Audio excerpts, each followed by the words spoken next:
Les montagnes oubliées. Chapitre 7. L'activité des pensées dissipe l'énergie, le silence la rassemble. La nature de soi qui est à découvrir se trouve derrière l'illusion que la pensée invite à prendre part. Celui qui s'y réfère est assailli par les demandes qui rendent l'esprit esclave d'un gouffre insatiable en demande où germe le désir de se soumettre. Accepter cette pression que la pensée exerce sur l'esprit, au lieu de la combattre, demande un esprit assidûment fervent, car celui-ci doit cerner d'une vision claire la stratégie qui est dans l'ombre, afin de voir et de comprendre ce à quoi l'esprit s'accroche. Toute l'énergie doit être rassemblée pour que l'esprit puisse comprendre son emprisonnement et découvrir la vie qui est à vivre. Car rien, ni personne, n'est destiné à sortir l'homme de sa morosité, de sa souffrance et du terrible manque de joie. Chacun doit comprendre que l'espoir d'être soutenu et d'être sauvé de sa condition est un mythe légendaire qui n'arrivera pas. L'existence désordonnée, produite par les actions de la pensée, est la conscience meurtrie avec laquelle se construisent nos quotidiens. Ainsi, nos propres agissements doivent faire l'objet de réflexions profondes afin de comprendre notre implication. Le sujet est, ici, l'observation des pensées que nous véhiculons et qui causent le chaos dans le monde. Demeurer présent à la source de la vie. Sans en être conscient, l'esprit est constamment occupé à la supercherie des pensées pour convoiter le gain d'une satisfaction.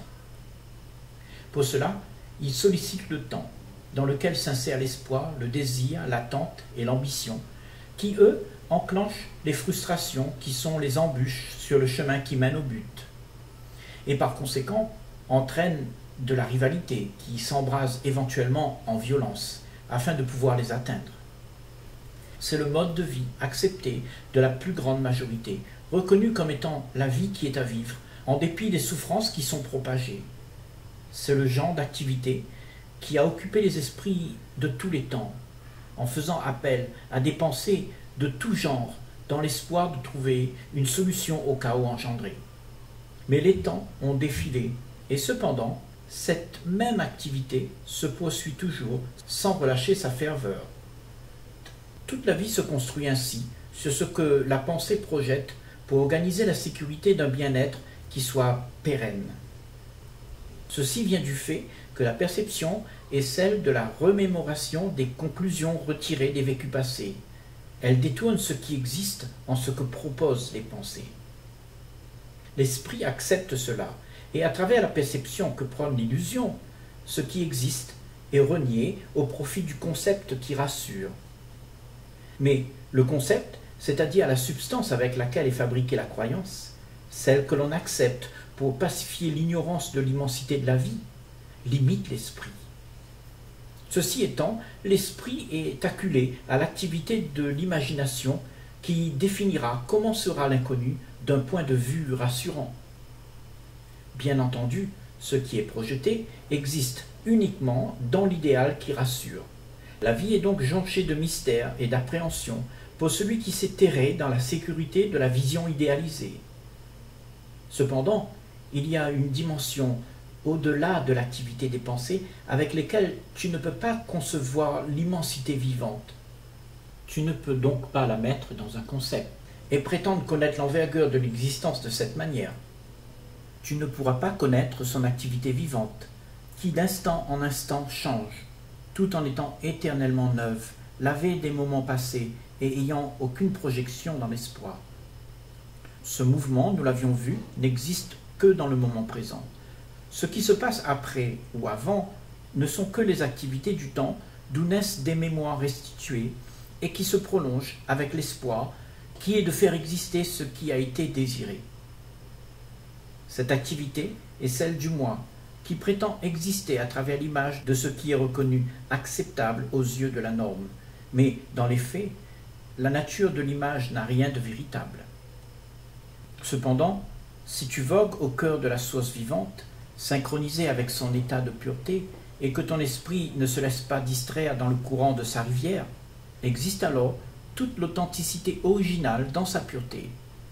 Toute l'énergie est rassemblée et demeure dans le flux de la source à sa naissance. Une fois que la beauté a été manifestée par la source, elle se perd dans l'illusion du temps comme une rivière qui va vers l'océan. Et si tu t'y attaches, tu seras aussi celui qui sera perdu, étant donné que le courant disperse et dilue l'esprit à la déconcentration de l'original. Seul celui qui reste dans le flot vivant aura la sécurité de la joie d'être authentique, uni avec le tout. La vie vivifiante n'est donc pas ce que la pensée propose, car ce qui est proposé est la réitération de la mémoire qui fut. Ce que l'on a enregistré et gardé pour être remémoré à l'esprit est transposé en idéal marche à suivre. C'est le concept du pur, du bon, de l'aimable, du respectueux, du généreux. Ce sont les valeurs que l'on aimerait avoir autour de soi et en soi, mais qui sont en réalité des rôles que l'on joue dans la tracasserie de paraître comme étant celui que l'on devrait être. Car nos esprits épris du matraquage des règles sont abétis à suivre la voie réconfortante et rassurante. Mais dans les faits que l'on vit à travers les relations, il n'en est pas ainsi. Nous sommes pour la plus grande majorité incapables d'aimer et d'être vrais envers soi, car nous sommes le fil de nos mémoires privés de sensibilité avec lesquelles nous réagissons aux événements qui se présentent à nous. Et comme la réaction protège l'intérêt du moi, qui divise les uns des autres, il y a cet engouement à s'isoler avec la pensée qui indique le mode de vie idéal.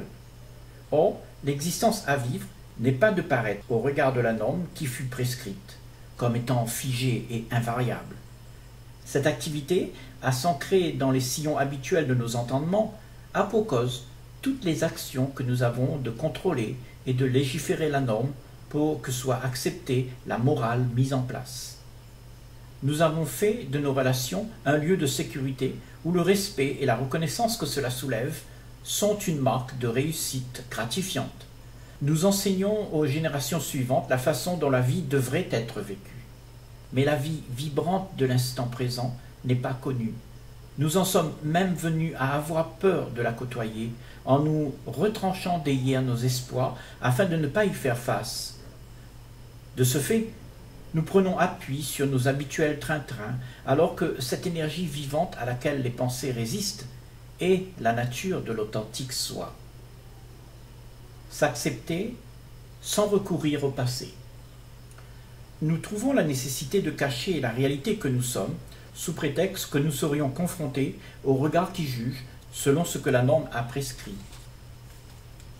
Alors, il y a cette terrible angoisse de ne pas être ce qui est reconnu, et de ne plus avoir l'appui glorifiant des conformistes auxquels se crée l'attachement et qui fait que l'activité des rôles à jouer est perpétuée. Ne pas être vrai veut tout simplement dire que tu n'es pas présent, mais que tu es embarqué à jouer les rôles de ce que tu devrais être.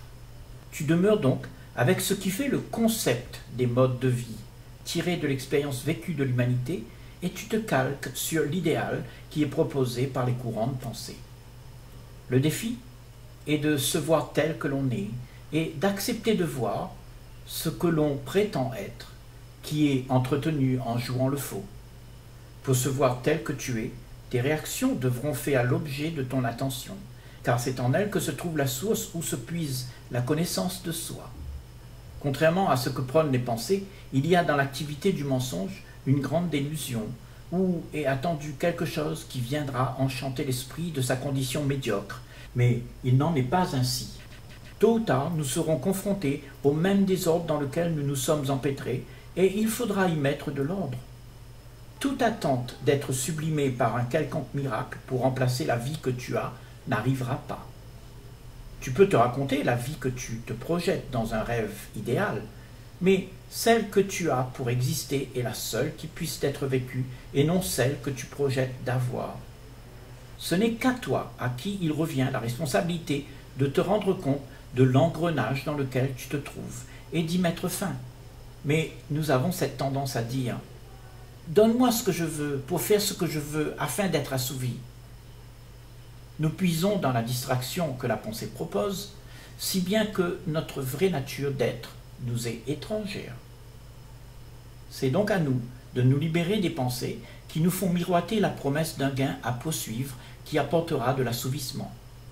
Car aucune satisfaction ne sera à la hauteur de la joie d'être qu'il y a dans la beauté qui coule de l'authentique soi.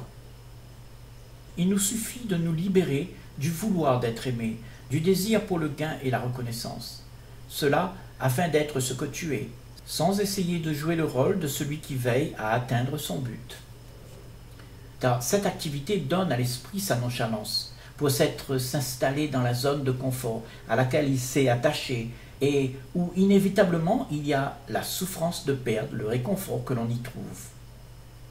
Ainsi, seul un esprit libre, qui ne s'attache pas à ce que propose ce monde établi par l'activité des pensées, aura la faculté de surfer sur la vague de la vie. Car pour être capable de s'y tenir, il est nécessaire d'avoir toute la présence d'esprit. Quand tu abandonnes tout ce que tu crois devoir garder, l'esprit a la grâce de se retrouver en dehors de l'activité monotone des pensées. Cette démarche est le résultat du démantèlement des programmes formatés. Cela te permettra de vivre ce qu'il y a à vivre, sans cacher ta vraie nature, afin d'être dans le champ libre de toute restriction que la pensée impose. Là où l'esprit est libre, il y a la grâce de demeurer dans ce vide incommensurable. Se libérer afin de danser avec la vie. Pour ceux qui entendent cette musique céleste depuis la profondeur de leur silence, ceux-là se sont défaits de leurs attaches pour aller danser. Car tant que tu n'es pas libre, tu ne pourras pas rejoindre la dimension où la vie est dansée. Personne ne peut t'y conduire, c'est à toi de faire le pas afin de pouvoir explorer ce qui se trouve au-delà de tes peurs. Les exemples de ceux qui attendent que quelqu'un leur porte secours sont nombreux. Mais après des décennies de frustration et de déception, ils sont toujours là, avec leurs espoirs, à attendre que le bonheur arrive. Cependant, si la nature de ce qu'est la liberté est découverte, l'illusion prendra fin. Mais saura-t-on voir l'illusion qui condamne l'esprit à l'attente de meilleurs jours? Saura-t-on voir l'ennemi qui habite en nous, sans être victime de la ruse qui se trouve dans l'illusion qu'il projette? Il faut bien comprendre qu'un esprit pris dans la demande de son désir sera toujours soumis à ce que les pensées proposent. La première chose sur quoi porter son attention est donc l'acharnement que l'on a de poursuivre un état de mieux-être et de se poser les questions sur les raisons qui engendrent cet acharnement. Est-ce un manque profond en demande de satisfaction? Est-ce devant ce manque ressenti que surgissent nos angoisses enfouies et qui nous font réagir en fuyant vers quelque chose qui nous sera réconfortant? Ce sentiment de vide nous émeut-il? Et si c'est le cas, ne sommes-nous pas confrontés à une résistance qui nous éloigne de cet univers inconnu où tout porte à la fuite? Et cette fuite, par qui est-elle organisée? Ne serait-elle pas le fruit de la ruse de l'illusion que les pensées proposent et par lesquelles nous réagissons? Ne donne-t-elle pas l'impression que le concept qu'elle prône est une sécurité pour l'esprit? Or, cette illusion cache ce qui ne peut être caché, car cette réalité du vide que nous fuyons depuis toujours n'a pas été prise en considération. Il y a cette substance conceptuelle qui vient de la pensée, dans l'intention de l'éradiquer du tableau. Mais ce néant, immuable, demeure à jamais. C'est le terrain de la liberté, sur lequel l'esprit explore une perception infinie, au-delà du connu que contient la conscience. Cependant, à cause de cette illusion, la perception de cette immensité est biaisée par les pensées qui sont projetées. Mais tôt ou tard, nous y serons à nouveau confrontés. Et que ferons-nous donc? S'accrocher de manière névrotique à ce que nous connaissons? Sera-t-il cela notre choix? Et si le seuil de notre mal-être était l'ingrédient qui nous permettrait d'accepter le détachement de ce qui est connu, ira-t-on davantage fortifier la carapace de l'individualisme afin d'être protégé de la douleur face à l'inconnu angoissant? Il semble que ce soit que l'on renie en s'accrochant à ce que l'on pense être, et notre acharnement. Cependant, personne ne peut te dire quoi faire. Tu es libre de continuer à jouer le rôle et fuir devant l'immensité de ce qui te constitue. Mais tu seras voué à l'insatisfaction de tes illusions et dépendant de leurs demandes. Si une démarche est entreprise afin d'éclaircir la complexité de l'existence, découvrir l'illusion qui enrôle l'esprit à la confusion est crucial, car l'illusion est à son optimal dans le processus des pensées. Elle est la cause de la transformation de la réalité qui est en critère reconnu. Alors, la réalité devient le concept et la perception n'est plus celle de la réalité qui est, mais de son interprétation. La réalité, quant à elle, est placée dans l'inconscience et reniée, ou on la décrétera inacceptable. Créer un vide dans l'espace-temps. Les concepts sont les œillères qui guident l'esprit dans une direction préétablie, bien définie, où rien n'interfère le résultat attendu. Et étant donné que nous sommes tous reliés par la relation, l'activité de nos échanges est celle de nous contrôler les uns les autres. Cela, tout en ayant des modes de vie basés sur cette assurance que l'on se donne de poursuivre. Toute autre perception, en dehors des œillères, créée par le conditionnement, devient alors un danger pour les relations établies selon la bonne routine de nos connaissances. En conséquence, il y a cette volonté de pérenniser l'activité de l'esprit dans l'engrenage des schémas de pensée qui respectent l'ordre établi. Ces fonctionnements deviennent des actions mécaniques et inconscientes qui sont les garde-fous d'une liberté défendue. Ce sont des non-dits sournoisement oubliés, une boîte de Pandore que l'on se garde d'ouvrir. Cependant, des relations construites sur ces bases ne peuvent que finir dans la division. Ainsi, de bonnes relations saines sont nécessaires pour que la paix puisse prendre son essor. Cela dans des rencontres où le vide existe, sans la substance que la pensée injecte dans l'espace qui se trouve entre les deux. Mais cependant, la réalité par laquelle nous interagissons est profilée par ce processus conditionnant auquel nous sommes tous assujettis et où il n'y a pas de liaison directe. Mais puissions-nous en débattre pour trouver le moyen rationnel de vivre ensemble la vie qu'il y a à vivre, tout en partageant cette magnifique planète? Pour cela, il est crucial que chacun indépendamment se remette en cause pour observer son activité désordonnée. Quand on saura faire cela, il sera facile de s'apercevoir que personne ne doit rien à personne. Alors, ensemble, nous aurons cette envie de trouver cette raison d'être qui profite à harmoniser les esprits autour d'une énergie qui nous soit commune. C'est à ce moment-là que la peur et la méfiance seront exclus des rapports. Ainsi, quand le centre d'intérêt cesse d'être à la poursuite de ses assouvissements, il se crée un vide, où l'activité des pensées disparaît de l'espace qui se trouve entre les relations. En conséquence, à cause de ce vide laissé, c'est-à-dire ce silence sans le raffut des pensées, l'union peut se faire. La nature de la relation n'est plus entachée de l'illusion des pensées en demande.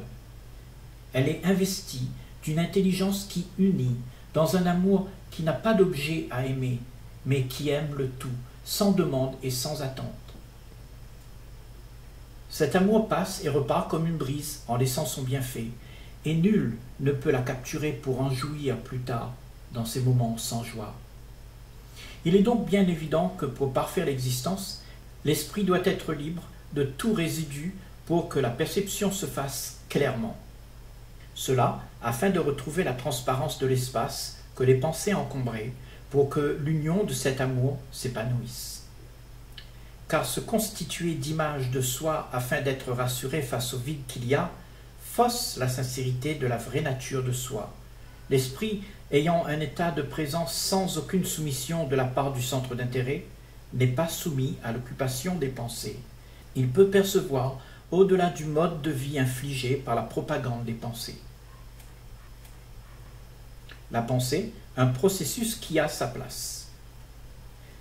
Nous avons appris à vivre avec des repères, par le fait que tout soit enregistré dans la mémoire de nos vécus. La pensée est celle qui réitère ce qui fut mémorisé à travers le langage, le mot et la forme avec lesquels nous étiquetons ce que cela représente. Ainsi, tout est entretenu comme un langage commun. La réitération de ce qui fut appris est un mécanisme de réflexe automatisé sans que nous ayons le temps de voir la véracité profonde du produit. Nous jugeons très vite selon l'étiquette par laquelle l'esprit fut formaté. Nous disons le chinois, le russe, l'américain, le terroriste, le politicien, le chrétien ou le bouddhiste, etc. Et cela sans avoir la notion de ce qui existe en profondeur. Cette force incontrôlable avec laquelle se propage la pensée dans la conscience est une énergie non désuète. Elle crée tous nos a priori, nos ambitions, nos désirs et procure toute l'activité de l'entité « moi ». Celle-ci est le concept de toute la mémoire de nos vécus qui se réitère dans le présent, puis exploitée dans l'action des événements qui surgissent pour être ensuite projetée dans nos espoirs. Il n'y a rien d'anormal dans ce processus, il est naturel, c'est la mémorisation des expériences vécues qui devient du passé stocké en mémoire. Puis, cette mémoire se rend disponible dans le présent où nous la façonnons au goût de nos espoirs pour ensuite la projeter dans l'avenir et la convoiter à travers nos désirs. C'est l'activité du mécanisme de la pensée qui sévit en soi et pourvoit l'image du moi afin de paraître pour être reconnu. Cependant, c'est quand l'esprit est subjugué à ce qui est remémoré qu'il se fusionne à l'activité des pensées, où il devient dépendant de toute son activité et où il perd le pouvoir de sa capacité d'être authentique. La pensée devient alors une autorité qui dicte, selon les conclusions des vécus passés, ce qui devrait être. L'esprit agit selon le programme par des actions inconscientes, étant submergé par des émotions de dualité qui provoquent des regrets, des remords et des culpabilités. En raison de nos conditionnements, nous agissons dans la compulsion de nos obligations pour pouvoir exiger une position au sein de la société, qui est elle-même façonnée à notre image. Ce qui fait que nos modes de vie sont en contradiction avec ce que nous aspirons au plus profond de nous, où un désir arrive à contredire un autre désir, si bien que, quoi que l'on fasse, le résultat reste des expériences où on se procure toujours plus de sensations pour expérimenter ce que nous croyons être libérateur. Mais jamais l'expérience n'est concluante. Pourtant, ces expériences s'enchaînent les unes après les autres. Mais rien ne transcende l'esprit radicalement de son quotidien. L'attente de jours meilleurs est perpétuée. C'est pour cette raison que nous sommes toujours en train de fantasmer sur la vie idéale que l'on se projette. Le danger avec cet état d'esprit, c'est que l'on peut être très vite emporté à croire que le rêve qui est fait est vrai. Il en vient que l'on se base sur les données de cet idéal projeté pour acquérir ce qui est cru être vrai.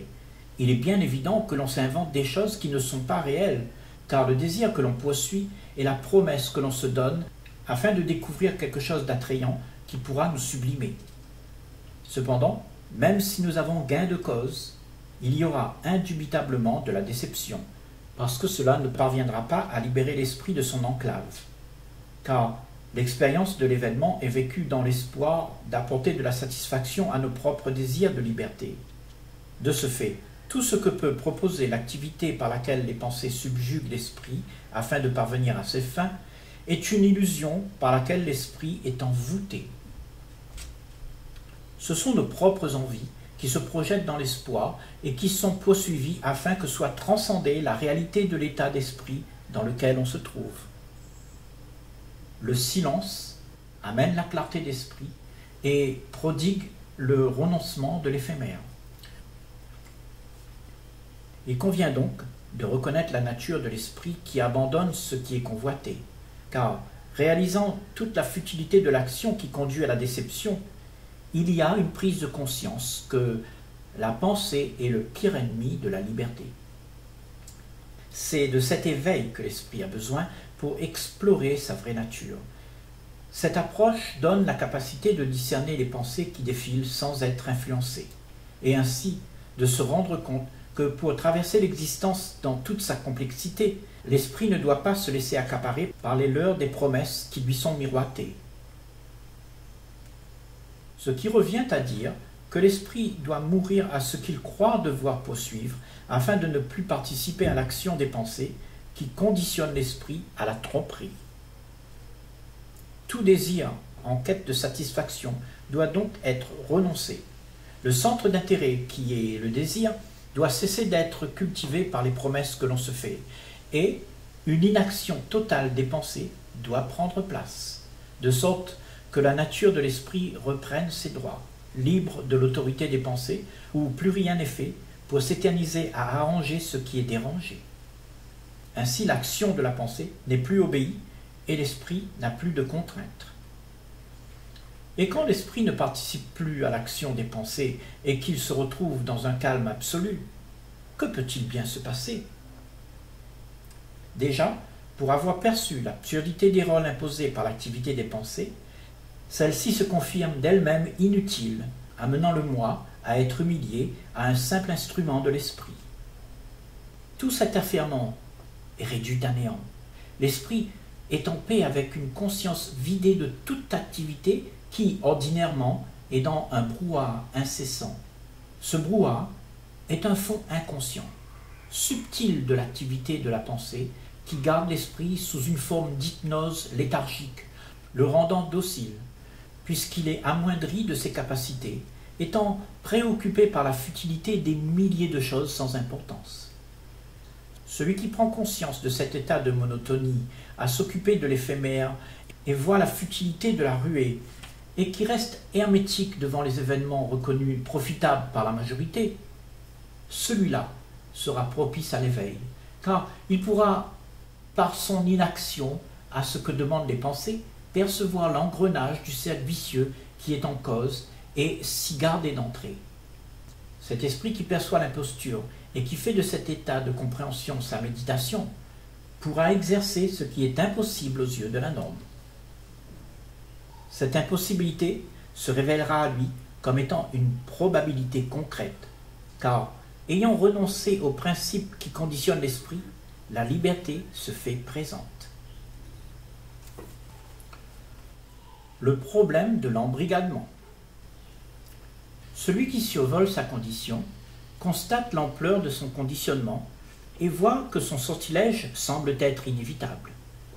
Il propose, dans un fatalisme, que du temps lui soit accordé pour parvenir à être ce qu'il n'est pas présentement.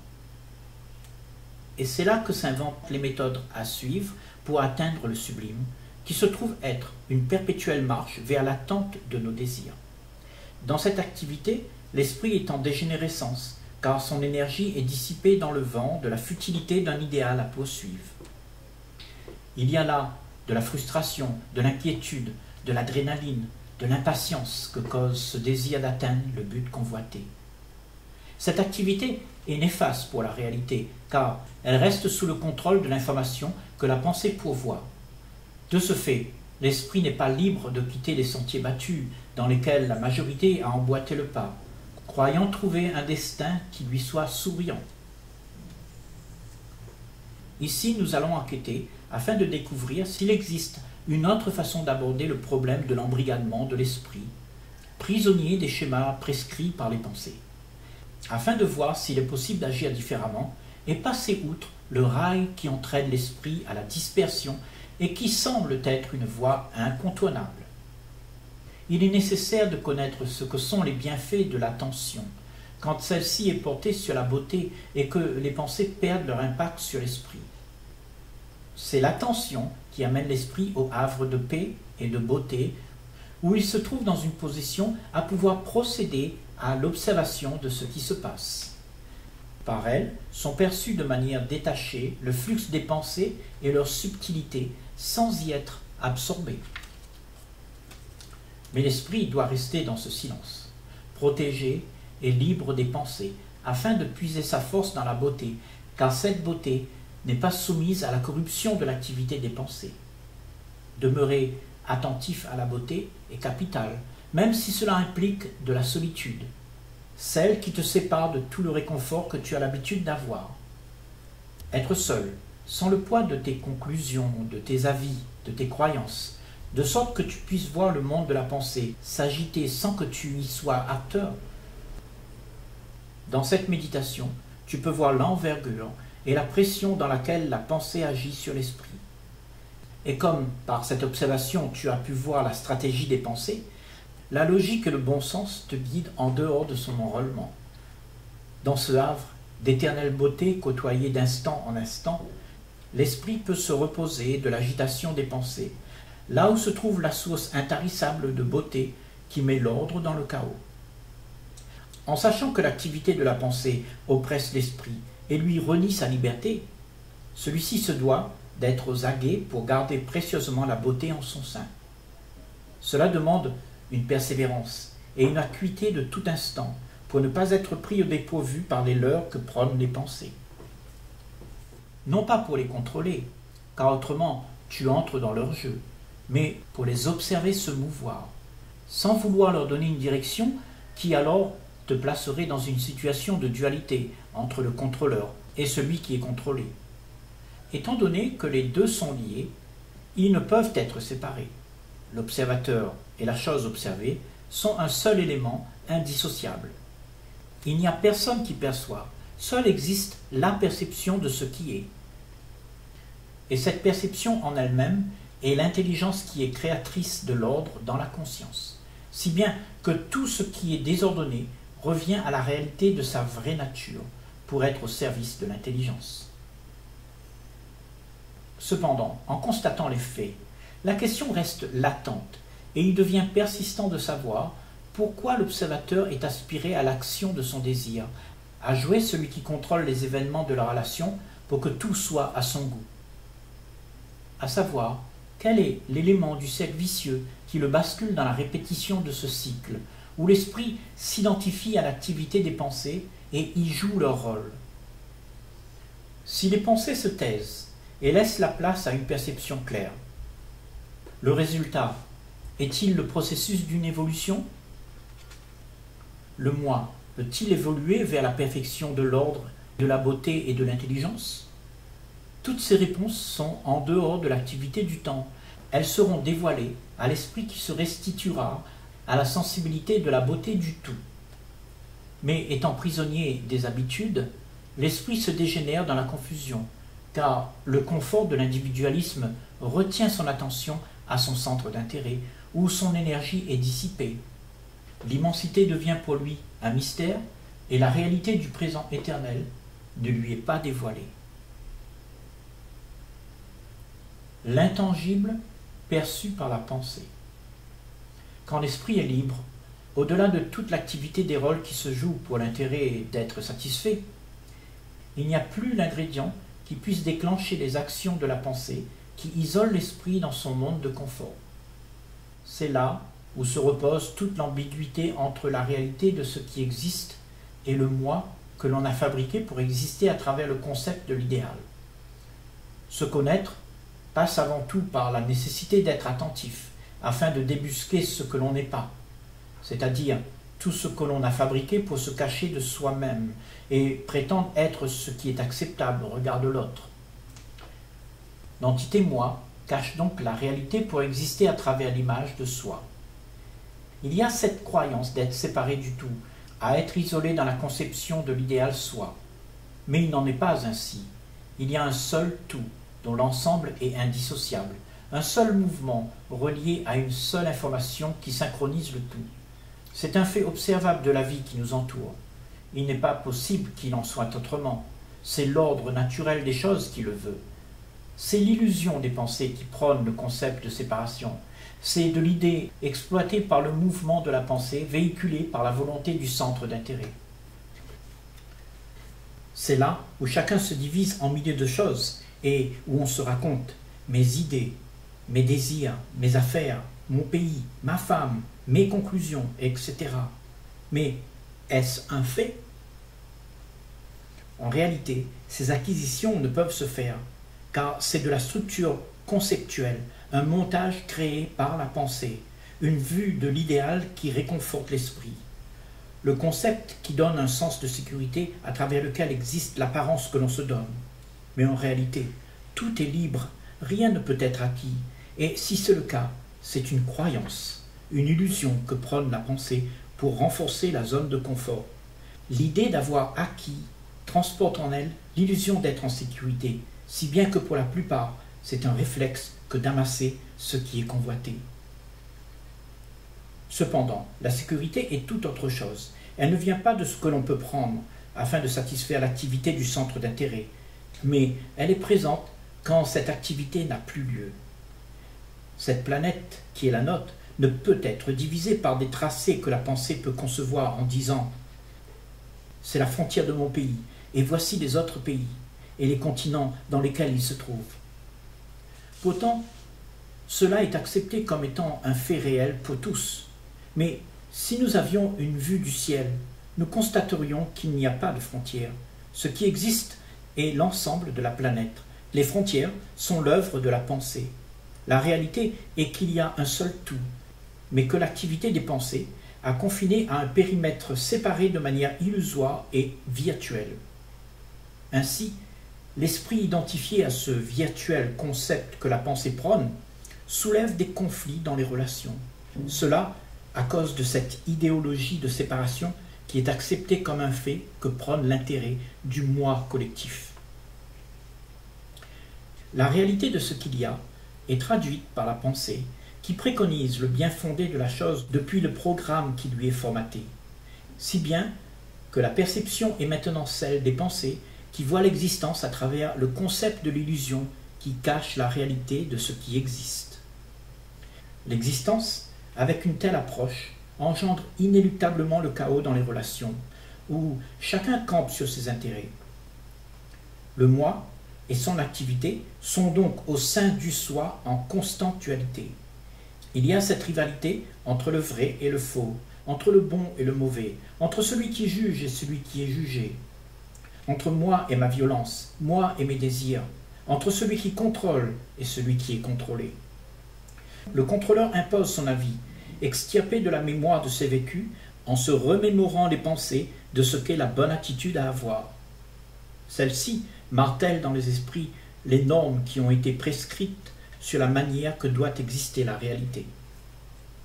La norme s'interprète ainsi. Je ne devrais pas être égoïste, c'est une attitude inacceptable, je dois me contrôler pour devenir non égoïste. L'esprit va donc porter son attention sur l'idéal façon d'être et poursuivra cet idéal pour atteindre l'état désiré. Mais en attendant, l'égoïsme est un fait qui continue de sévir. Ce qui se passe est l'action de la pensée qui divise le phénomène égocentrique comme étant séparé de celui qui le contrôle. Pourtant, celui qui contrôle et le phénomène qui est contrôlé sont tous deux inséparables. Et c'est ce qui fait que la rivalité habite en soi, entre ce qui est et ce qui devrait exister. C'est là que la prétention se joue, tout en reniant la réalité qui est en place. En fait, on a instauré à partir du conditionnement l'habitude conditionnée qui n'accepte pas les choses telles qu'elles sont. C'est ainsi qu'on se ment à soi-même. La réalité qui existe est cachée par le rôle de l'idéal qui est joué et devient inconscient à celui qui réagit à travers elle. Mais tôt ou tard, cette laideur que l'on se cache sera à nouveau exposée au grand jour. Mais si l'émotion qui déclenche la chose dite inacceptable aux yeux de la norme est accueillie, sans qu'elle ne soit au banc des accusés, et que l'indésirable soit accepté pour être ce qu'il est, alors le phénomène qui se meut pourra être observé au sein du soi, sans que l'acte de se cacher prenne place. Aussitôt que l'on se rend compte que le mouvement intérieur est inséparable, toute l'illusion de la dualité n'a plus de raison d'être. Sans le raffut des pensées qui prônent la division, il y a du silence. L'esprit est en paix. Il peut alors être libre pour être attentif à ce qui se passe en son sein. Un tel esprit, percevant le chaos, peut faire de l'ordre en balayant toutes les illusions et par conséquent, il y a une perception claire sur ce qu'est la réalité. Illusion débusquée, réalité perçue. Si ce qui est projeté par les pensées que l'on côtoie est pris pour des faits réels, cette croyance va faire l'objet d'un rôle qui est joué pour faire exister l'ego. C'est l'ampleur de l'illusion qui donne l'impression que tout évolue dans le sens du progrès. C'est l'activité de celui qui poursuit l'espoir, mais dès l'instant où la réalité fait irruption, il y a déception. Une frontière entre le connu et l'inconnu n'existe pas. Ce sont des barrières invisibles que l'on prédit avec nos peurs, qui donnent l'illusion qu'elles existent et qu'elles sont infranchissables. C'est une fabrication de l'imaginaire avec laquelle on s'emprisonne. Mais dès que tu as compris que la barrière est le mensonge que tu te racontes, tu es libre. Celui qui n'est plus assujetti par la chose qu'il voudrait voir ou entendre pourra accueillir la réalité et mettre fin à ses illusions. Le fruit de l'illusion est toute la tracasserie que cela génère. Il attise l'angoisse de ne pas être à la hauteur, afin de pouvoir accéder à la promesse miroitée que la pensée projette. Cela crée nos désirs, nos croyances et nos ambitions qui se mettent en effervescence et produisent toute cette activité qui a pour but de réconforter l'esprit de son existence dans l'attente. Cela afin d'accéder à la vie prévue par l'idéal qu'a projeté le désir. Toute l'appréhension se trouve dans l'immensité de l'inconnu, au-delà des frontières invisibles que l'on se fabrique, car là s'agite la peur de perdre ce qui est connu et empêche l'esprit de s'affranchir au-delà de ce qui est rassurant. Et c'est le fait de s'être créé une zone de confort que maintenant l'illusion fait partie intégrante du mode de vie qui est adopté. Les quotidiens sont des routines banalisées au point de se sentir bien et isolé du reste, terré et prisonnier dans son individualisme. Sur les murs de sa cellule, on y installe des tableaux représentant la liberté et on se dit « Après tout, mieux vaut la sécurité de mon petit univers isolé et fermé que l'angoisse de l'immensité inconnue. » Pourtant, dans cette zone de confort, l'insatisfaction rôde et attise l'esprit à la curiosité de connaître ses capacités de perception qui cependant sont bridées par toute l'illusion que l'on véhicule. Le premier pas de l'éveil est de se rendre compte de sa condition, celle d'être prisonnier derrière les barreaux invisibles que l'on s'est construits à notre insu, c'est-à-dire les modes de vie que l'on a acceptés systématiquement par nos habitudes et nos réflexes. Cette zone de confort, remise en cause, crée des réactions qui sont facteurs de nos croyances à garder la tradition de nos trains-trains ritualisés, par lesquels se conçoit l'existence. Puisse-t-elle être observée afin de découvrir les carcans et les conforts dans lesquels l'inattention se vautre. Car il y a là l'activité d'un esprit livré à la nonchalance, à l'oisiveté et à la monotonie des carcans tout tracés. Être attentif à ce qui se passe en soi est un art. L'art d'abandonner la préoccupation de ses désirs sans rien faire pour les alimenter, afin d'être totalement voué à la découverte de soi. Une démarche laborieuse, certes, parce que cela demande que toute l'énergie que l'on a soit réunie pour pratiquer la persévérance et être animé d'une flamme attentive. L'attention est donc la clé pour découvrir les leurres qui nous empêchent d'avoir une perception pure de la réalité. En étant attentif, il est facile de voir comment se dissipe l'énergie à travers l'action de la pensée. On peut voir que l'esprit prend part à l'activité des rôles qui se jouent. Constamment, celle-ci subjugue l'esprit à agir pour le compte de son centre d'intérêt. Si les émotions qui surgissent prennent possession de l'esprit au point que celui-ci perd le contrôle de l'attention qui est portée, cela signifie que l'esprit s'est rallié à l'activité des émotions et n'a plus la maîtrise de sa capacité d'être vrai. D'où vient le fait que, sans en être conscient, se pratiquent des actions mécaniques, sans intelligence, qui ne resteront pas lettre morte à celui qui les exécute. Ces actions causent des réactions dont les effets se propagent, et cela uniquement par le fait que l'esprit soit contrôlé par la pensée et qu'il réagisse mécaniquement. Notre implication dans l'activité des pensées produit la perte d'énergie, alors que celle-ci est nécessaire pour pouvoir rester aux aguets et pour découvrir la nature de ce qui se meut en soi.